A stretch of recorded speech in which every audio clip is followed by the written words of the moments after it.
What's this show again? Huh? Pace? The what? I don't know. No one's heard of the Pace. No one's heard of that. It's a made-up show. Where? This is a mystery. Pace. Is that about NASCAR? Nah, it's like one of those shows where they go and find ghosts. And No. they're like, the Pace, are you there? Come forward. We're trying to reach the Pace. Speak into the recorder. Wait, what was that? I heard the guitar riff. No, you didn't. That was my foot. What's that? I'm getting a name. Name like James. Is there a James? A J? I can feel a beard. That's mine.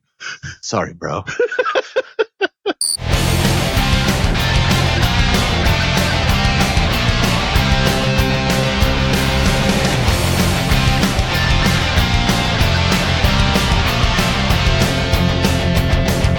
Hi, and welcome to Wheelnerds. This is episode 226. Let me try that one again. Oh, let's just roll. Roll with it. Roll with it. It's episode 226, which I totally said, and we edited out all the bad stuff. I'm Todd. That's what you think. I'm Chuck. We're going to be talking about motorcycles. Hey, kids. Buckling up is Totes Yeet Yo. What? Automotive safety is banging, bitches. Are you implying that being safe is off the hook? Completely, yo.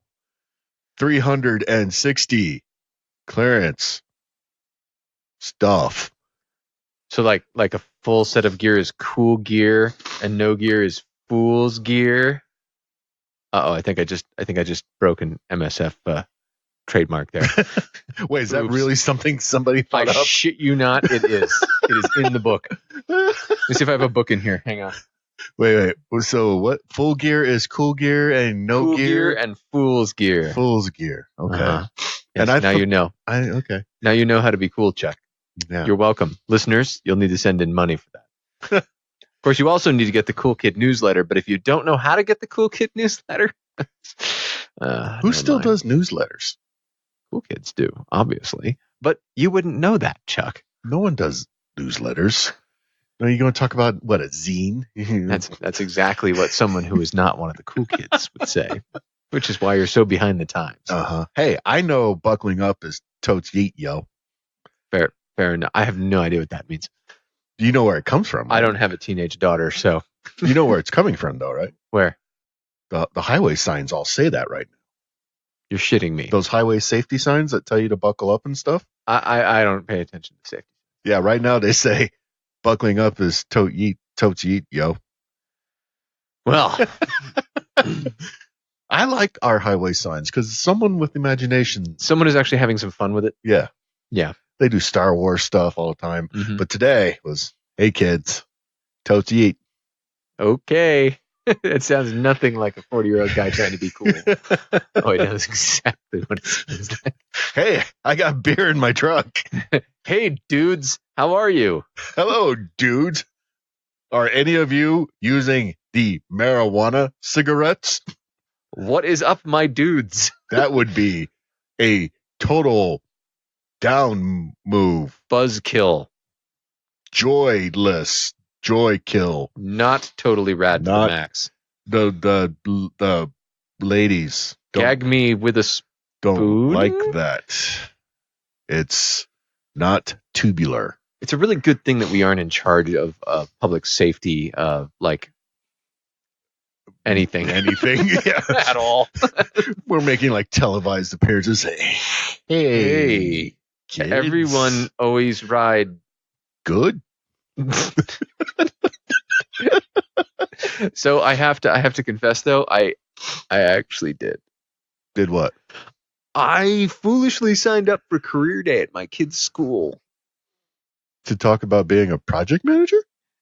Well, yeah, that's super lame. Nobody likes that. Motorcycle and safety instructor. Well, you can guess which one took most of the time because it was far more fun. Did you take the kids out on the bike? No, I didn't take the kids out on the bike, but we talked about, being aware of the situation. I encouraged a class of fourth graders to tell their parents to hang their phones up when their parents were on the phone in the car. So there's a bunch of parents who hate me for that. Yeah. I taught 3 classes of kids how to counter steer and told them that if they were going fast on their bike, they could do this and they could try this out. So there's a bunch of parents who hate me for that, I'm sure. No one's in the emergency room with a broken arm. Almost right now. no one has a broken arm. And I taught a class of first graders how to do the keep your head and eyes up signal. God. Which, yeah. No. There's absolutely no way that could come back to haunt me. That's not gonna. Yeah. No. You're making all kinds of friends at I'm your making kid's a school. lot of friends at my kid's school. Don't go to the Halloween parade. Well, and you go to these things, and you're like, you show up, and you're like, okay, I'm a motorcycle safety instructor. Like, that's a pretty fucking cool job, right? Okay. Because I'm surrounded by there's going to be like stockbrokers, Doctors, stuff. And yeah, I was the only one who didn't bring like a whole like fucking box of activities. The one guy, he's like, I'm a mechanical engineer. I'm like, really? And he opens up his box and he's got like fucking X-ray parts in it and all this the crazy cool shit. I'm like, damn. I got hey kids, let's go to the parking lot.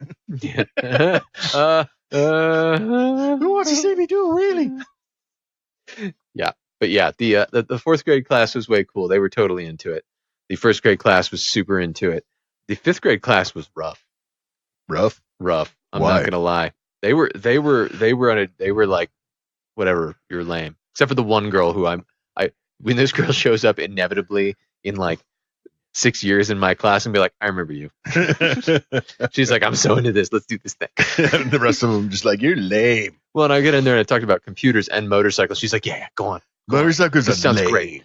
You're lame, old man. Yeah, we like minivans now. My mom has a Stratus with 2 doors that open automatically. Well, I've got electric lights. Electric lights. I don't live with my mom, you little shit.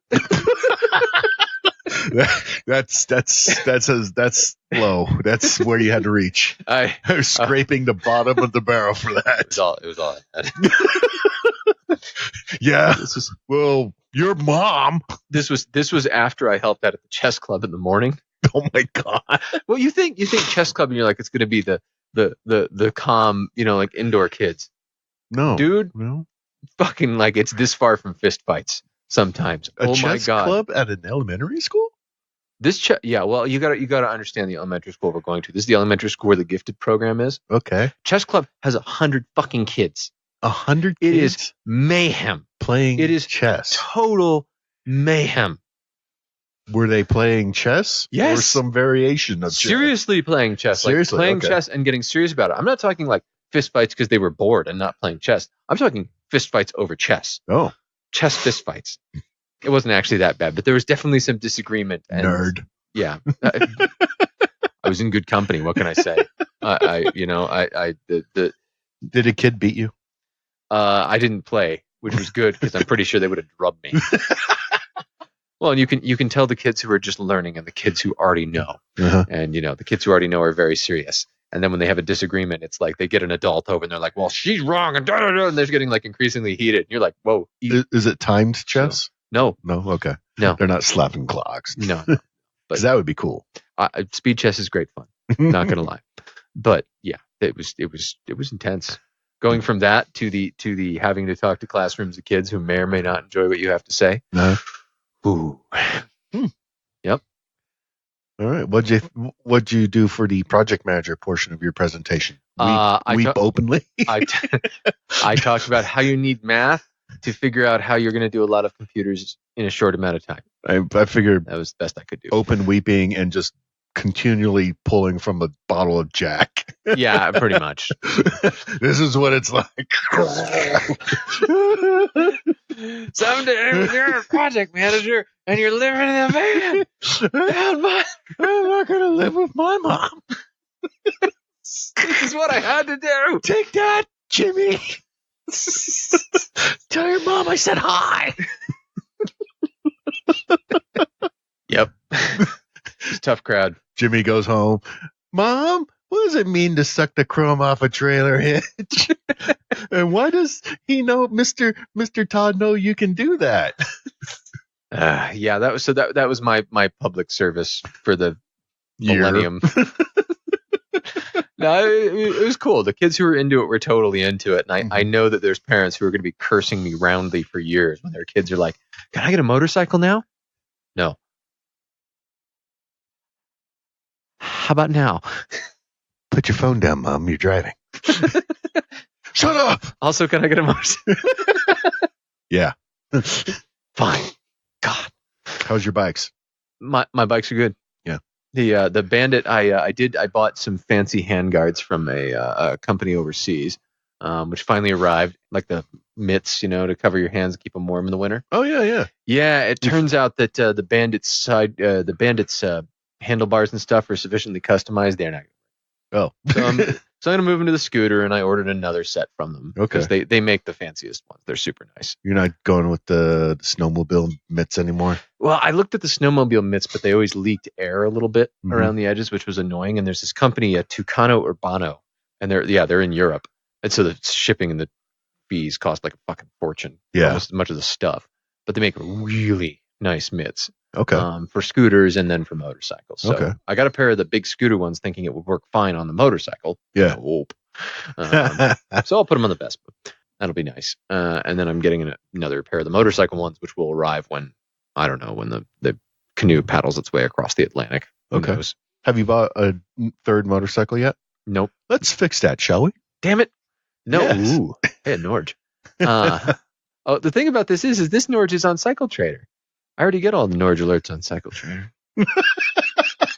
Yeah? Tell us about this Norge, Todd. This is a 2007 Moto Guzzi Norge 1200 GT. This is the 2-valve Norge, similar to Swiggy's. Details from seller. 2007 Moto Guzzi Norge 1200 GT. Why would a dealer do this? Nationwide financing available. Click instant credit approval for finance options. Okay. No, stop. Get away from there. Where's the stop it. Instant credit? Where is it? I'm just chat now. No. I want to chat. No. Close that. No. Stop. No. Closing chat. Yeah, the part that amuses me about this is $4,000. Yeah. Right? Okay. Like, let's talk about financing options. I'm like, really? Yeah, someone might. I guess. Especially, if they were, already put down a deposit on an electric bike and that's a year or so away, they might finance a Norge. Yeah. The Norges are nice. I can't deny it. But yeah, I'm thinking there's one thing about this one that's bothering me just a little bit, which is this conspicuous crack that goes from the beginning of the windshield across the front fairing. Yeah. Something hit this Norge, and it didn't hit it gentle like. Huh. Something walloped this fucking Norge. Probably a bird. Could be a bird, baseball bat, another smaller bike. A Vespa. The Norge being heavy enough that it was just like plunk. What was that? That was weird. No, you're not feeling it with this one. Not feeling it with this one. No. There's a lot of those early Norges that I look at, and the carp eyeballs pop briefly out of the top of the water and then drop back down. What everyone should take away from this is Todd is already trolling Cycle Trader for Norges, so you need to look somewhere else and send those to him. Or Stroms. Send Norges. No, don't do that. Yeah, that's not necessary. But you don't need to check Cycle Trader. That's unnecessary. Okay. How about this? A 2015 Honda Grom for $2,100. It's in the cool yellow color, too. I bought it used in 2017 with 1,900 miles and only put 500 miles in it. It has a total of 2,435 miles now. Wait, that's more than 500 miles. Now, I ain't got that fancy book learning. I'm not a mathologist, but I'm pretty sure that is more than 500 miles. I would agree by about 35. Well, I can't be that exact, but I'm pretty sure it's more. It has always been stored inside my pocket. It's all stock except for the rear fender delete kit, because why? And flush-mounted turn signals. Because I hate when people can see me. Very motivated to sell, title in hand, parked next to a kid's cot table and a sandbox. Mm-hmm. There's a story. And it looks like it's in scale. Well, yes. It looks like a full-size motorcycle sitting next to a normal picnic table. He actually did that just to make it look big. Yeah, so he doesn't want super tons. That's not a stock pipe either. No. Doesn't want a super ton of money for it. The fender delete kit always confuses me on one of these. Just on a Grom? Yeah. Well, in general, the fender delete kit confuses me, honestly, because the fenders have a function, and if you ever ride in rain, you'll know what that function is. But does it look cool, man? You're not cool. Not banging. I have the totes uncool. The Bandit's fender is shortened, I think. You can tell because you can see the Dremel marks on it from the previous owner. He also did the turn signal delete. Bruh. I only have one turn signal in the front of the Bandit, okay? I'm a rebel. Okay. Yay for you? Yep. Yeah, I'm cool. I'm living on the edge. Living on the edge with the single turn signal. Mm-hmm. Wow, yep. You're so boring. Suburban dad. Curses! Spoiled again. If only I had a Honda Grom to set next to my Tell me about table. winterizing your sprinkler system. I already did it. Didn't you? No. I pay someone to do that. Oh, okay. You're the ultra suburban dad. Yeah. I'm like, you do it. What made you pull this Grom up?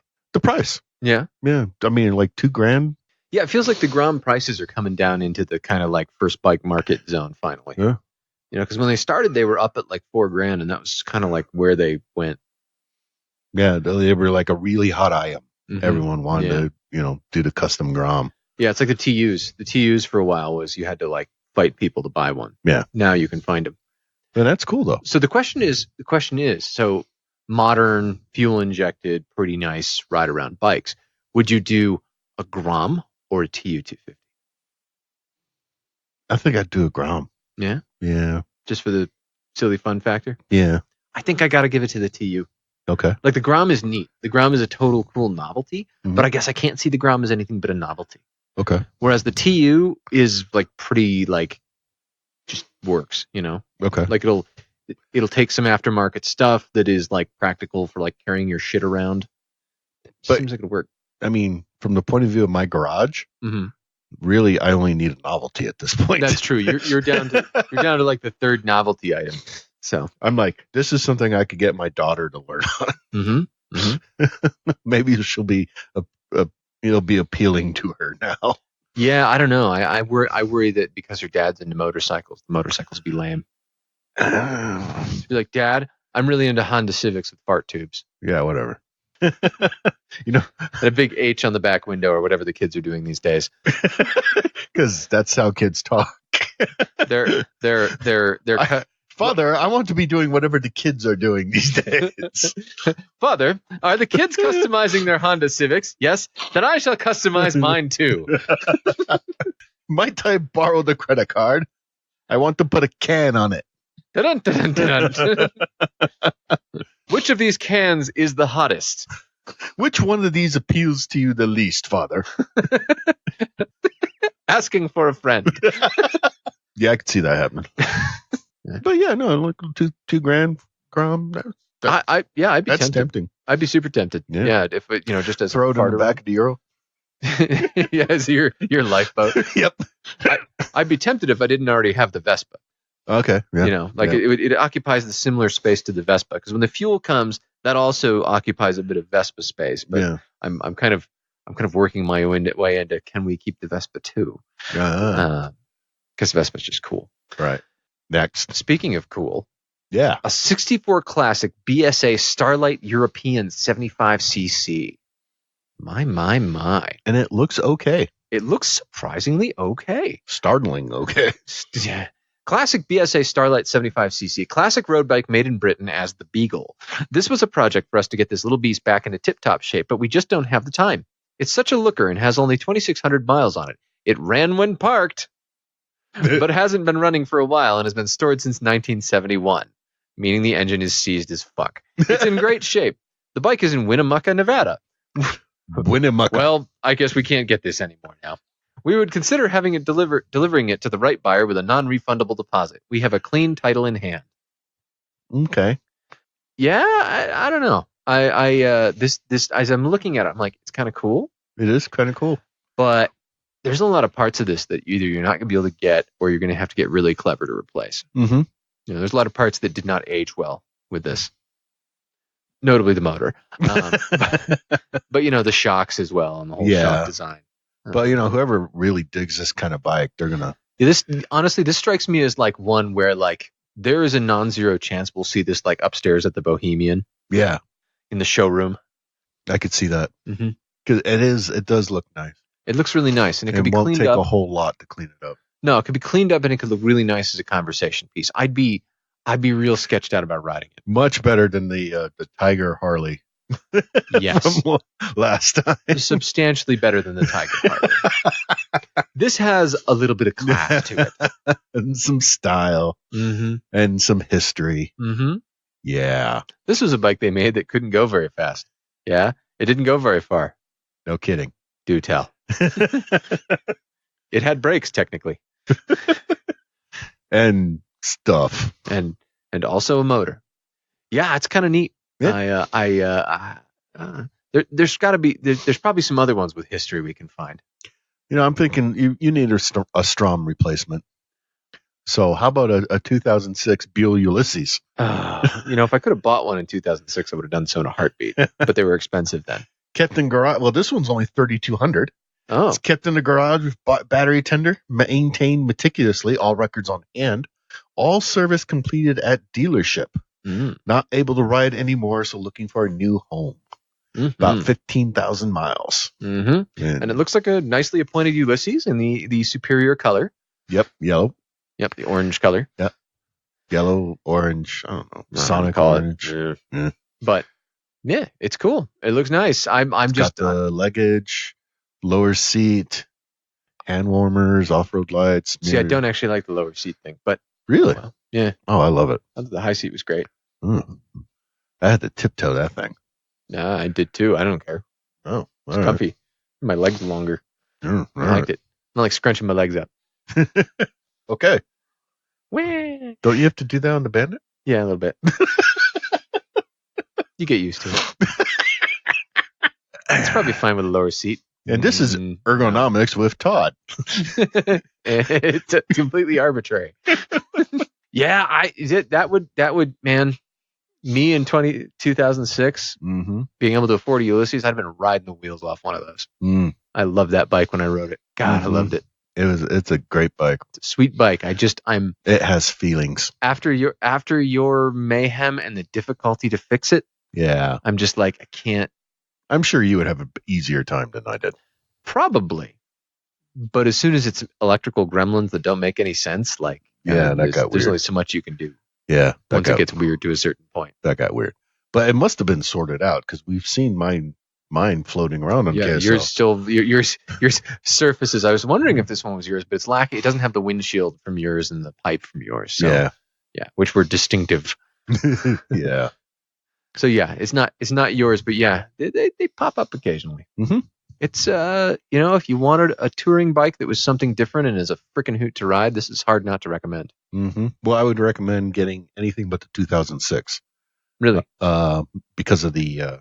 It has the weird steering lock, right? Yeah, it doesn't go very far. Right. Yeah, that is a little janky. The 2008, like a really good one. 2010. Yeah. Mm-hmm. What about the 2012? No one likes you. Don't make me put a down payment on a fuel. Don't you dare. Don't make me. Don't you dare. I'll call. Stay away. See what I can do to get number 14. I'll call whoever has number 14 and just offer him money. So, yeah, don't test me. Don't push the chuck. Uh-huh. So, yeah, let's talk sidecars. Let's talk sidecars with the maker of a sidecar that I like very much. Okay, so we're on with Kent Silk, the new owner of Texas Sidecars. Kent, how's it going, man? Doing good. Thank you for having me this evening. Oh, I'm very excited to have you for reasons that will shortly be apparent. Texas Sidecars, you say? Texas Sidecars. I know a thing or two about them. What's your sidecar from? Well, as it happens, it's a Texas sidecar, but it's not the Texas Kent. It's from Texas Bob, the former owner. Ah, okay. Yeah. So Kent, you're the third owner now of the Texas Sidecar business, which has been called Texas Sidecar twice and something else once. If I understand it correctly? That is correct. Bob Durden bought it from a ride-by site or something like that up in right. Michigan, and then he had it for 15 years and closed down for a few years after 2015, and I took over officially July of this year. Oh, all right. Way cool. How long have you been involved with Texas Sidecars? Well, Basically, just July. about a year, through the research. But I have been in sidecars for almost 40 years. Oh, wow. Yeah. So I do a lot of service work, helping people. I'm the head of the Texas Ural Riders Division and Sidecar Enthusiasts, which is just a user group of that sidecars. Does spell turd for those paying attention. Yes, it does. And you know what that makes me? Head turd. Yep. It was big. But through the years, I've worked on many of the Texas sidecars and found the quality to be excellent. Owner satisfaction very high. So when I had the opportunity this year, I went ahead and looked into it. Bob and I spent about 4 months working out the details, and my wife and I purchased the company. Nice. So did you buy the company because you needed spare parts? No. I bought it because I wanted to have something to do in retirement years that wasn't fishing and golfing. Oh, my father would be deeply confused by that statement. Yeah. I think there's a lot of people I work with that would be deeply confused with that. I see, I'm in retirement now. I'm going to find me a job. Father's occupation, fishes, works on boat. Yep. Yes. Father's occupation, occasionally. He works on the boat more than he fishes, or he fishes more than works on the boat? Honestly, it's my father, so it's a flip a coin on a given day. Yeah. My tendency to buy crappy motorcycles is a direct genetic lineage from my father's tendency to buy crappy boats. But you buy quality sidecars. I do buy quality sidecars attached to incredible shit pile bikes. So something you may or may not have figured out about me, Kent, is that I have a Texas sidecar. It's a Texas Ranger. It's the blue and silver one that Texas Bob put on the XS 1100 and gave to his son-in-law. And I bought it from the son-in-law, shipped it across the country, and now I've got it. Yeah, that was one of the last ones. Yep, and it's the paint on it. Oh, every time it's like gets scuffed, I'm like, no, stop! Oh, quit it! That's the first time in his life he's cared about a paint job. That's the first time I ever had a nice one. Yeah. How long have you had sidecars? Oh, let's see. Sidecars, let me think. 10-ish years now, more maybe. The Ural. I'm about 5. Yeah, I want to say I'm about 10 in. I got a Ural that I bought from some, as it is with sidecars, one can never buy one locally, right? Of course not. So I got a Ural from some guy up in way up in Montana, hauled it down on a trailer and just rode the wheels off of it. I mean, it became my car. I sold it because it was an expensive dog toy when the kids were born, and then my wife said, I don't like schlepping you to work. Go get a sidecar. I was like, okay, off I go. And off you went. Yeah, and I picked up a Ural in 2014. And that's the one I'm still pushing around. So now you mentioned you've been in sidecars for a while, so I'm assuming you have a Ural kicking around there. What other rigs do you have right now? So I have a 2011 Ural. I have a 1996 Ural Sportsman with the full-time differential with an R100 motor conversion in it. Ooh. And I have a K1200 LT with a Escort sidecar. In the process of building a naked helix with a utility sidecar on it for my 89-year-old father. Oh, wow. Yep. So that's what I have at the moment. So what's he doing in retirement? Here is John, and he has a 2017 Ural. And he pretty much full-time until he came and joined me. He was full-time Uraling. So what does your dad do in retirement? Right now, he's homebound. He is 89 and had a stroke almost 10 years ago, and so he had to give up riding at that time. But he was riding a Goldwing at that time, 2-up. And since he's had his stroke, he's joined the sidecar world with me and travels with me as often as I can get him out. This weekend, he's going to a rally with me, our fall rally for the Texas Ural Riders Division. And he just looks forward to it, and it brings me such great joy to still get him out in the wind. And yeah, it means so much. Yeah, that's really nice. It's kind of cool how sidecars really just open the age range for riding, isn't it? Yes. One of the first sales that we got as the new company was to a gentleman that is 80 years old, talking about what he's going to do when he's 90. And to make sure he could still stay in the wind, he wanted a sidecar, and he waited for me to get completely open so that he could get a sidecar. Oh, wow. Nice. Yeah. So leading to that, what kind of reaction did you get when you announced you were taking over Texas Sidecars and you were the new Texas Kent?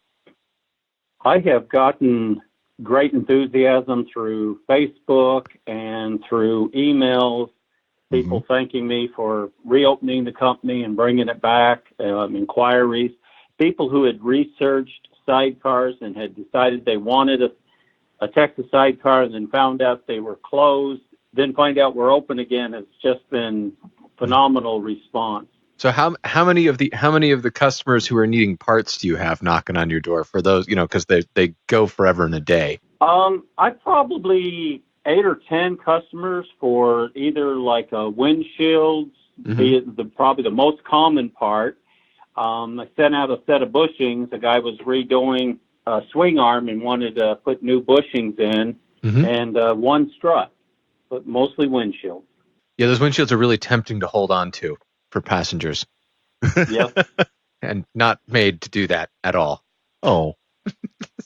Why do you know that, Todd? I had to chase the kid off of it. Yeah, definitely. People reach up there. Well, I'll just grab onto this handy little hand. Ow! You're like reaching over to smack. Well, and even this wouldn't work for an adult for me because I have one of the cool guy short windshields. That's how you know I'm cool. We cut down the windshield as the stock. We don't offer the real big windshield that the Ranger was originally sold with. It's about 4 inches shorter. And we offer it in a clear and a tint. Okay. So you're not cool anymore. I guess I'm just one of the crew now. Yep. There goes all my credibility. Well, some people cut them down a little bit more than that 4 inches. Some people only have about a 6-inch windshield. And yeah, that's about where I'm at. It's short. Yep. So are you just selling sidecars? Are you installing them for people? What all are you doing in your business? Mainly, we're currently focusing on the selling and installing at the shop to get our experience, to get our name out there. We are in the process of getting ready to ship one VIA model, which is for the Vespa scooter, out to Minnesota. But for the most part, we've tried to focus right within the state of Texas and Louisiana to get the bikes into our shop so that we've got the experience and the credibility that we got a currently new installed base that says, hey, these guys are doing a great job, because we are a different company and, with the same molds and the same designs and basically the same installation process, but we're new people at it in the market, and so we want to make sure that we hit it with a firm customer base that supports us and gives us good recommendations. Get established. What comes next? So once Texas Sidecar is established again, everybody says, oh yeah, these are the good sidecars with the crazy stout frames. What kind of comes next? Well, we have, and as I looked at the market, I would like to offer a Ranger that opens to the front and also offers a convertible top to it. Sure. Okay. That's a pretty drastic change. Yeah. Yeah. And we'll be doing some custom work too, as the market allows, and that may lead us into a different direction as well. We're helping out John Daub of Ride the Horizon and moving his camper. He's got a huge camper on a Strom. Yeah. Well, we're moving it to a Triumph Rocket 3. Ooh, that's nice. That will surely obey all speed limits at all times. Yeah, on the Autobahn maybe. Well, let's put it like this. It will observe all the posted speed limits, right? As they go by. There's one. There goes another. It had a number. Maybe. John is getting ready with this one. He's headed back to Prudhoe Bay again for I think the 5th time. Oh, wow. Yep. So now that brings up a question, though. It's a Rocket 3 with a Texas sidecar, and there's not a ton of clearance on there. I mean, the frame can probably take a few rocks, but is there extra changes you have to make to kind of raise it up a little to go over the roads, or are the roads sufficiently solid that, whatever, a road-going vehicle's fine? There's always chance of bad ruts or something and really huge potholes, but we're running the 13-inch tire on that. So we'll have 5.5, 6 inches of clearance on it. Cool. And the way we've done the frame a little bit differently, both of the pinch tubes are below the frame, so that gives us another 1.5 inch clearance in raising the sidecar up a little bit. Ah, okay. All right. So now, having bought the Texas sidecar, taking a look at the design, are there things that you're excited to change, or is it pretty good and you just want to tweak things? Like, where's your what's the bit that you're most eager to get the Kent edition of? Well, the upholstery, we're changing the way the seats are upholstered and the tonneau covers fit. Bob's seats were a little bit loose. We're offering a much more tighter bucket seat without a retractable cover. It's all built on. I'm using the marine vinyl so that it can take all the weather and you don't have to worry about trying to dry off the cover and the foam underneath. So that's one of the interesting parts that we're doing differently and that I initially saw that I wanted to do. We're changing the carpet around to a higher grade marine carpet as well, working with a company in Georgia to provide us a better backed carpet so that it will have a longer lifespan on it. I can either confirm or deny that after a certain point, duct tape holds that carpet on the sides. As long as you cannot confirm or deny it. So, we should point out that I guess this is an all-American company then. It is, and it's by 2 disabled veterans. Oh, there you go. I'm Army disabled vet, and John is a Navy disabled vet. I'm just tickled, by the way. So one thing you're just holding back to asking him for parts. That's I'm getting there. I'm working up to it, Chuck. I'm sort of loosening it. You got this list. So I got this list. I know you've known Todd too long. You know what's coming. Yeah. We're like an old married couple. So what? Speaking of things I'm curious about, on ADV Rider in the classifieds for sidecars, there popped up. Apparently, there was a 2-seater Texas sidecar for like a year, and then it mysteriously disappeared. Are the plans for that mysteriously like in a folder buried in a box you have, do you think, or is that just lost to antiquity? What happened there was the molds just that year, the molds burned up in a fire. Oh. And so Bob never rebuilt those molds for the 2-seater. Okay. We have thought about it.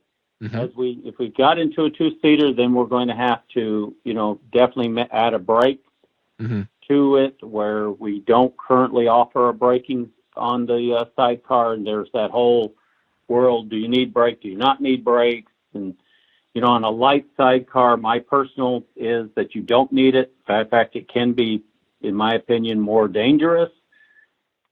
So, but as you get into that wide, that much extra weight, you're probably definitely going to want to say you want a brake on there. And so then you've got that engineering that has to be taken into consideration. So we will consider it. And I have yet to see one of them. I do know that they're out there. There was, I think, 4 that Bob sold. And then there was a number before the other company, the Ride By side. Huh. I had no idea it was there until I saw the picture and said, whoa, that's almost exactly what I was imagining. What got you into sidecars in the first place? Those moons ago. Yeah, that was one of those things that you kind of fall into. You fell into a sidecar? Were you drinking at the time? Well, just about. He is ex-Army. Yep.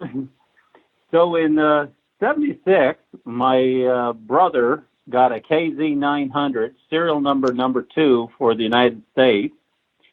And being kids, he was in his early 20s, an older brother, and one of the old gentlemen in town saw that we were kind of tearing up the streets and being crazy on his bike, and he called us up to his house in a barn, and he had a sidecar, which I believe was a Velorex, and he gave it to us, and we knew nothing about how to mount them, how to line them, how to do anything, and in about 2 weeks' time, we had it mounted up and figured out that it didn't ride very good, and we worked with it, and I learned how to align them, level them, and get them set up correctly. And from there, I've been helping people, neighbors, friends in the sidecar community since I was 16. So you're saying this guy was trying to kill you too? Yeah, something like that. Putting a real light sidecar like that on a KZ900, it was not a well-matched, but we learned a lot. But we learned a lot. So much. Such as how far a KZ900 with a sidecar can get into the air. Such as how to set a bone. How to stop arterial bleeding. How to ride home with a concussion. Popping a dislocated shoulder back in. Yes. My brother rode that sidecar for about 10 years, and it was the family car through his marriage. Oh, wow. Down to Florida in the wintertime and back up into Vermont in the summertime. Oh, snowbirds. Put a lot of mileage on the road. That's cool. I get the sense that you have an engineering background as you're talking about some of the design and the sizing and stuff like that. Is that where was that your day job before you decided you were going to buy a sidecar company? Yes, I'm a process control engineer for Georgia Pacific for their plywood division. But I design machines, improve the process, whether it's people, electronics, or mechanical. So yes, about 40 years of engineering. Wow, cool. So that's a good match for the take on the sidecar. Since everyone is a little different. So what have you mounted the new Texas sidecars to so far? Harley Sportster 1200, an Indian Vintage, a Bergman, and tomorrow we get a Harley FHL. Never do get that one right. It's a bunch of letters. No, you got to get it right. He's going to cancel on you if you don't get it right. Don't forget the Eagle. Harley guys. And we have a BMW R9T that we are building a frame for. The person already has a body, and we're making the mounts for it. Mm-hmm. And so we'll have one of our frames and on that, and it's for his coffee shop advertisement and riding in the town here in Houston. Okay. Hi, we're hipsters. Come drink at our hipster coffee. Are you a hipster like us? Look at what we're riding. I don't know how I feel about the Texas sidecar being a hipster sidecar. Well, I'll tell you, we did all we could do to talk him out of putting a sidecar on that rig, that bike. It just, with the Capio type racer handlebars and position. Oh yeah. Oh no. Like, this thing's going to ride horribly and you're never going to enjoy the bike ever again. Yeah, but it's going to be so hip. It's going to go to that coffee shop now. You better understand, old man. Yeah. I'm going to spill here my avocado toast. I'm just imagining the in addition to not riding well, because an R9Ts, you basically have to build another bike around the bike to put a sidecar on that, right? Just about. We got to build a complete subsystem and from both sides to do it, and build a back upper strut area to mount to. There's literally nothing there to mount to. Yep, no, you know. I want to put my dog in the sidecar. It's going to be so cool. Well, that would be actually sort of cool, in fairness. Yeah. And he's not going to be riding it very fast. Let's be honest. Well, hopefully not. Not after the first time. Yeah. Yeah, that's true. We put some sidecar noobs in my Euro and let them take it around the block, and they about peed themselves. It was pretty bad. Yeah. So now, when you bought the company, I'm assuming you buy the name and you buy I know that there was a storage unit full of parts because one of the subframe boxes you had was mysteriously empty. How many sidecars do you have in stock, or are you building new ones right now? Are you gearing up to build them? Where kind of is the machinery right now? Well, so Bob had no complete bodies. He had some parts. So we're building everything from start. Okay.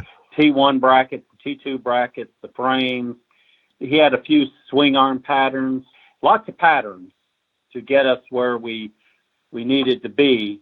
But everything that we have, we're building to date, and we do it to order. So it's, even though it's a stock model, pretty much every build is a custom build. Okay. How many people are involved? Currently, there is 3 of us. My wife, who is helping with the office, she's been very ill, though, so we're very limited at the moment. And she'll help with some of the upholstery work. And John, who is running most of my production, welding and fabricating, and I run and do the electrical. I do the sourcing of parts and pieces, and then I help him do the assembly, the alignment, and all the test driving. All the test driving. That's what happens when you're the boss, Chuck. That's it. You know, I'm going to do a test drive on this Rocket 3. He'll let me be the face of the company while he's the arms and the back. When they finish that R9T, though, they're going to be like, "Who's going to test ride it?" Not it. I gotta. You are right, Todd. I've already told John, because he's a sports bike rider. That's his first passion. Mm-hmm. He ended up with the Euro, but his passion is the sports bikes. So he's going to test drive this one. How long before he tries to put a sidecar onto a sports bike? Say that like an maybe sooner than we think sometimes. He would really like to get a leaner on a sports bike. A leaner. That's a brave undertaking. Well, we wouldn't do it for production. Sure. There's too much can go wrong with people, because you can't, even though you can't lean but so many degrees. Right. And so you can't take the corners the same as you would a normal bike that you're leaning into. Sure. But it does, still give you that ability to ride a little bit differently. And he just been thinking that would be a cool thing to just have and do. So we are definitely considering that for his personal bike. Because I got a Busa. In a pinch, I'm just going to throw this out. If he finds an old Bandit, the Ranger goes pretty good on the Bandit, and that thing rails. It does. I've got one of our riders here in Houston and Webster area has the Bandit, and he loves it, and he can get some pretty scary speeds out of that. Steer with the throttle. That sounds like a horrible idea. That's a great idea, particularly with the Bandit, because you got a lot of throttle. Yeah, got plenty throttle. Yeah. I don't know what that's like, being on a Ural. No, you wouldn't. That is not what we do. No, it's not. It is technically fitted with a throttle, Chuck. Yeah, in the strictest sense of the word. Yeah, it goes in a direction. 0 to 60. Yes. At some point in time, downhill with a good wind, yes. Favorable wind and slope, Kent. I'll hit 75. It's nice. So I gotta ask, even though they're technically, I guess, the competition now, such competition as there is in sidecars, what do you think of the new fuel injected world of Urals? And I guess theoretically the wheels swap everywhere? They do, or they say they do. The newest one with the newer fuel injection with the new head design on it is definitely smoother. It has a lot better power band all the way through. I've test driven them twice, and I'm afraid to take it a third time because I might have one in the garage after that. Oh, high praise. Dangerous. Yeah. Why are you looking at me? I'm not going to get another Ural. No, I know you're not. I want something beefier. I'm just saying you got to sell yours before, I know. Before the everybody's selling theirs for the 2019s. Paris isn't buying. Oh, jeez. Work on that. So now, let's say somebody comes up to you with thinking about a sidecar. Are you going to point them first toward buy a sidecar from me and put it on the bike you love? Are you going to point them toward a Ural? Is it going to kind of depend on where they're at, what they want? It really depends on what kind of riding they want to do. That needs to be, I think, their first concern. And then you match the bike. If they have a bike that matches that and they love it, then yes, I want to sell them one of the Texas sidecars and put on there. If they are, that's the type of riding they're going to do is a lot of dirt roads, a lot of forest service roads, and they're not wanting to go very fast, then potentially, they're going to be, given our experience, if they've got some mechanical ability to them, they can tinker, then a Ural. But if they can't take a 1941 tractor and work on it, then the Ural's not the best thing for everybody out there. I can't do that. I've never had to pull off the back wheel to take the bent brake pads out. That didn't happen. I disintegrated my final drive. Ooh. Yep. You still have two-wheel drive? Yeah. If you're not going to do a lot of dirt roads, a lot of mud and all that, take the drive shaft off and you'll keep your final drive intact a whole lot longer. Oh, interesting. I guess that makes sense, doesn't it? Because you're just pushing 30 pounds of Russian steel around in a circle a bunch. Yeah. Oh. Well, with the lead of the sidecar and the axle being at a slight angle, every rotation of the axle does put in a little bit of a bind and a little push on that final drive geometrically. So it's not really a bind, but there's definitely some force that is transferred to that. So I do a lot of blacktop driving. I do a lot of back road and forest service roads in the national forest, but I don't get it into the mud. I pulled my axle out and got a little better gas mileage, and then I can feel that I don't have that bind or that drag of that axle in there. So that's what I recommend if you've already got a two-wheel drive. If you're buying new, buy a CT.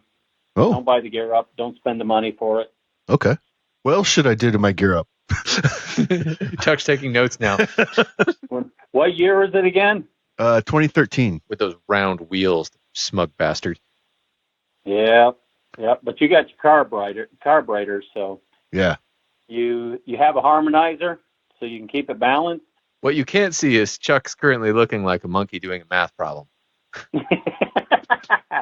Yeah. No. Yeah.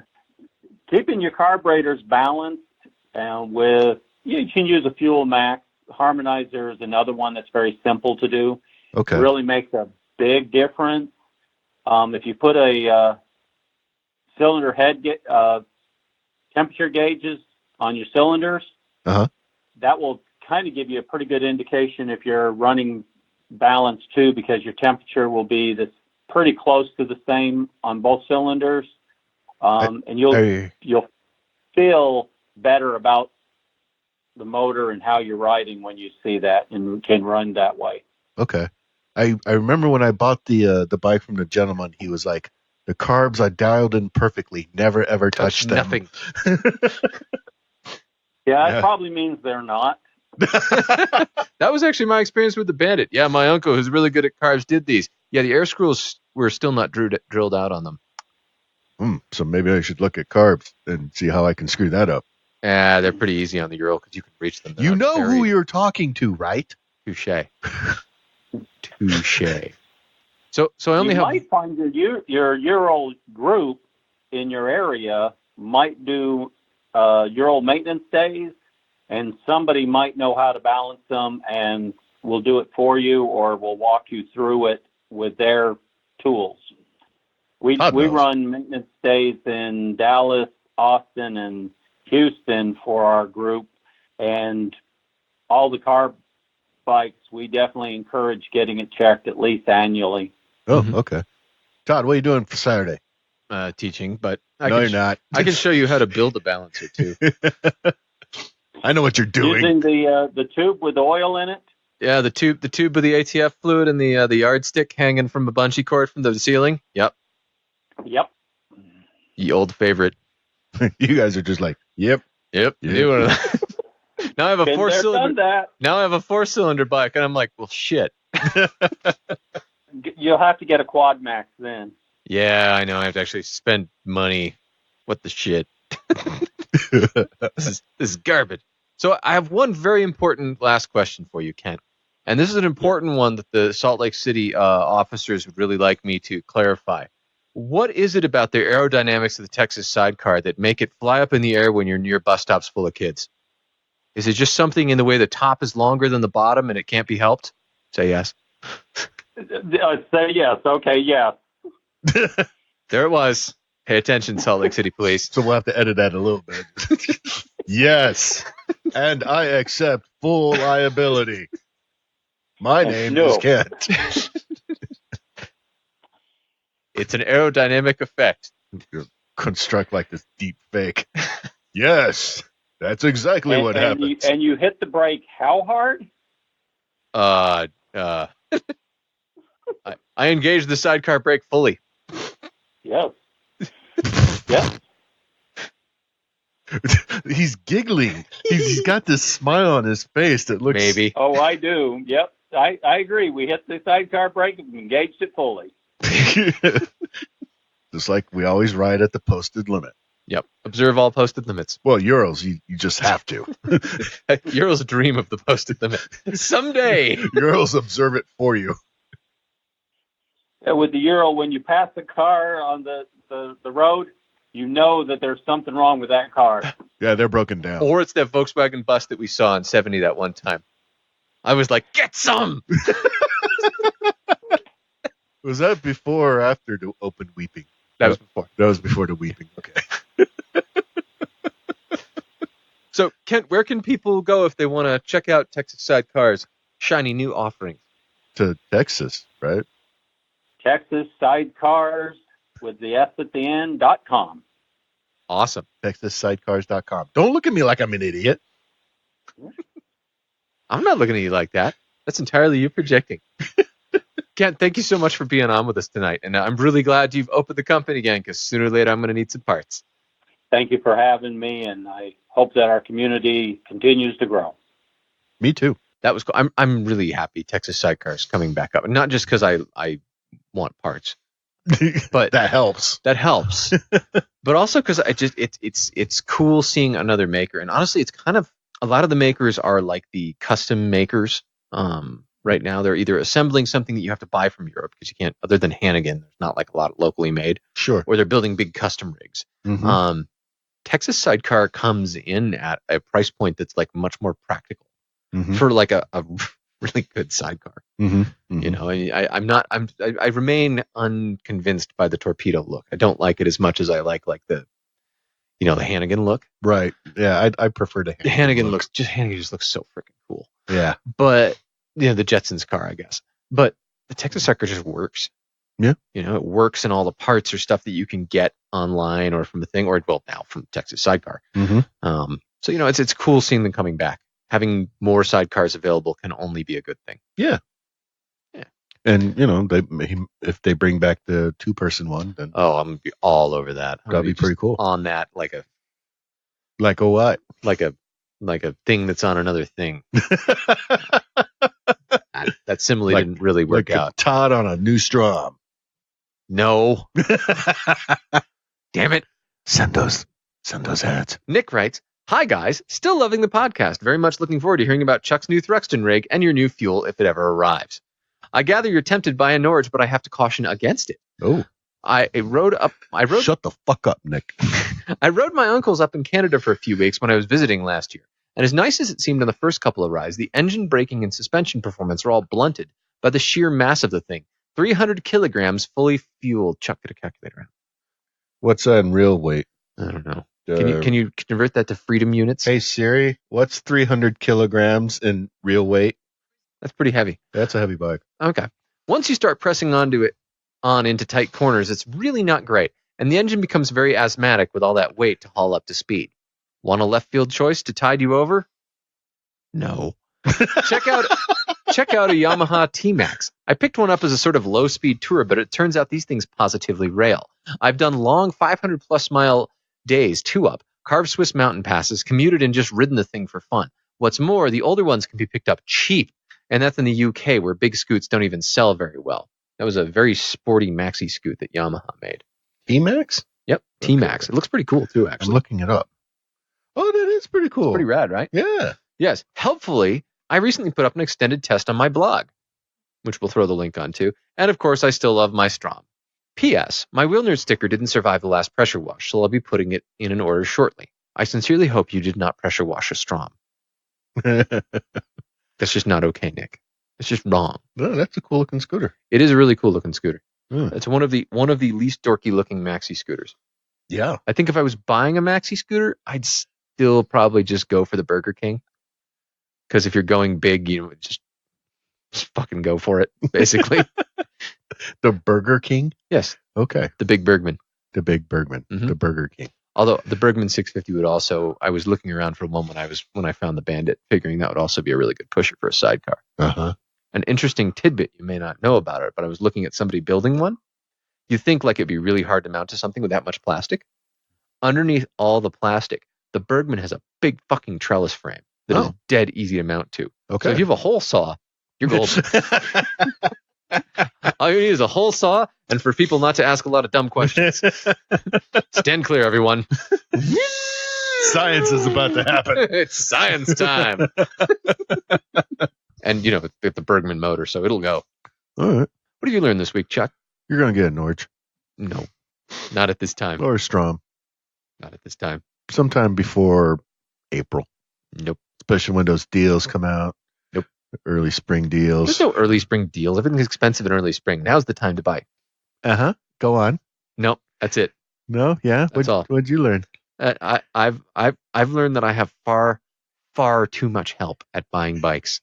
And I feel like this is some sort of karma for all the times I've been helpful. Yeah, what's that like? That's all we got time for this week. Till next time, I'm Todd. And I'm Chuck. Ride safe, everyone. Send more ads. You can contact us at wheelnerds@gmail.com or leave us a message at area code 801-917-4136. Record an intro for our show of you and your bike, and maybe it'll be on a future show. Stickers and other merchandise is available at our website, www.wheelnerds.com. If you use iTunes or Stitcher, please leave a review for us. Hell, write our URL on bathroom walls if it helps.